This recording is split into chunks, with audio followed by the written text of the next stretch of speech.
Tapi ulo salam yo atur bagyo wisuka nusantara. Rahayu Sugeng Dalu Kidharma, sehat-sehat selalu. Tadi juga sempat saya bahas di channel Ngaji Rasa, dan batu itu juga saya tunjukkan ke Ngaji Rasa juga, bahwasanya itu memang batu itu bentuknya seperti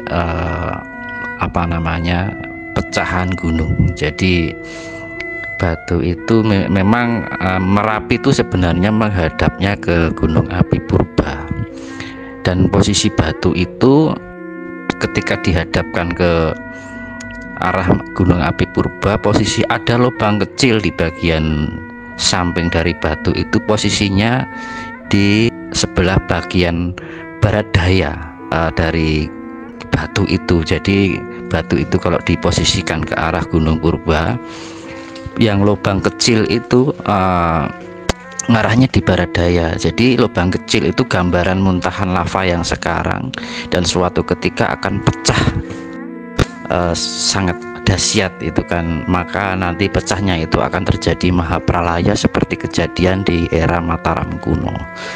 Jadi memang kemarin saya masuk itu sempat ada gangguan dari sosok yang berbentuk raksasa bermata satu, matanya ya lebarnya sekitar satu kil, matanya merah, badannya hitam, agak kehijauan gitu.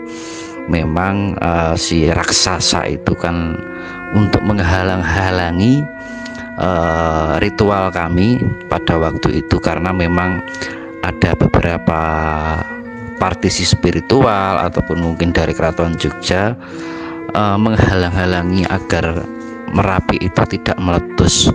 Tetapi yang namanya waktu sudah pada titik mongso, ya tetap akan terjadi meletusnya Gunung Merapi, karena sesuai dengan perjanjian Eyang Sabdo Palon 500 tahun yang terhitung dari 1527 runtuhnya Majapahit, dan 500 tahun itu jatuh pada 2027 besok nanti. Nah, akan terjadi letusan Merapi yang mengakibatkan mahapralaya. Jadi memang kemarin itu sebelum doa pun saya pagari juga.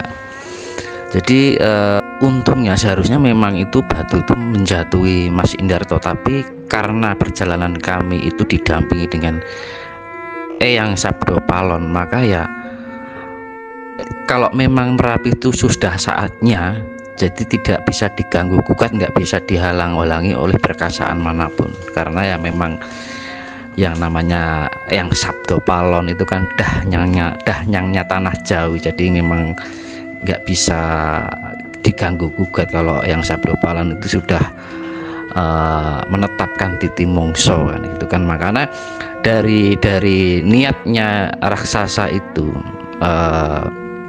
untuk menjatuhkan batu itu untuk menggagalkan ritual kami, tetapi itu malah menjadi petunjuk bahwa batu itu pecahannya membentuk seperti pecahan gunung, dan letak yang lubang kecil itu posisinya di barat daya. Jadi memang Merapi itu menghadapnya memang ke arah Gunung Api Purba. Jadi memang ibaratnya Gunung Api Purba itu kan ibunya Merapi. Jadi kalau anaknya mau punya gawe besar harus dapat restu dari ibunya yang namanya Gunung Jamur Dwipa atau Gunung Api Purba yang ada di Gunung Kidul itu. Jadi apapun penghalang, kalau sudah titik mongsone tetap akan terjadi. Jadi usahanya raksasa ini memang malah menjadi petunjuk. Niatnya untuk menggagalkan malah itu menjadi petunjuk. Jadi sudah memang ketentuan alam yang tidak bisa diganggu gugat. Nah, ini berkaitan juga dengan Keraton Jogja sekarang kan condong ke selatan ya. Kalau ke Merapi itu akan sudah berkurang pengujuban persembahan ke Merapi itu sudah mulai berkurang, sudah pada condong ke selatan. Nah, ini Merapi juga murka seperti kejadian eranya Mataram kuno pada kepemimpinan Rake Pikatan yang terjadi perebutan kekuasaan dengan Bala Putra Dewa, yaitu adiknya Pramodawardhani. Nah, itu akhirnya terjadi keruntuhan dari Mataram ditambah Mahapralaya dari bencana Merapi, dan ini terjadi ke Mataram kedua. Nah, ini batas wilayahnya itu nanti dari Kali Opak sampai ke ujung Merapi, dari ujung laut hilir sampai ke hulu. Jadi itu membentuk garis dari Kali Opak, yang sebelah barat batasnya Kali Code. Makanya kan ada istilah di pewayangan Kali Code itu sering-sering disebut oleh Bathara Narada.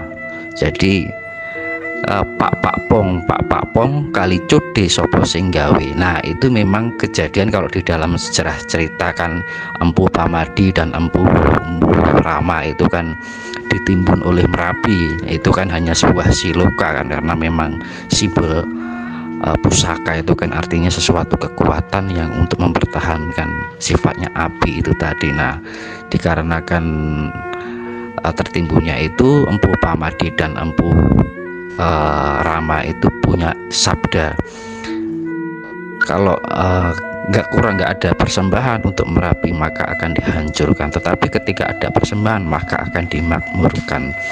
Jadi memang itu suatu perjanjian. Maka ada istilah Merapi tak pernah ingkar janji. Begitu penjelasannya Ki Dharma, semoga bisa menjadi referensi ini dari para leluhur yang kami terima dari informasi yang kami terima dari para leluhur, biar ini menjadi pengingat buat kita semua agar lebih eling lan waspada, karena Merapi sudah saatnya menagih janji. Rahayu, rahayu, rahayu. Om Swastiastu. Sirap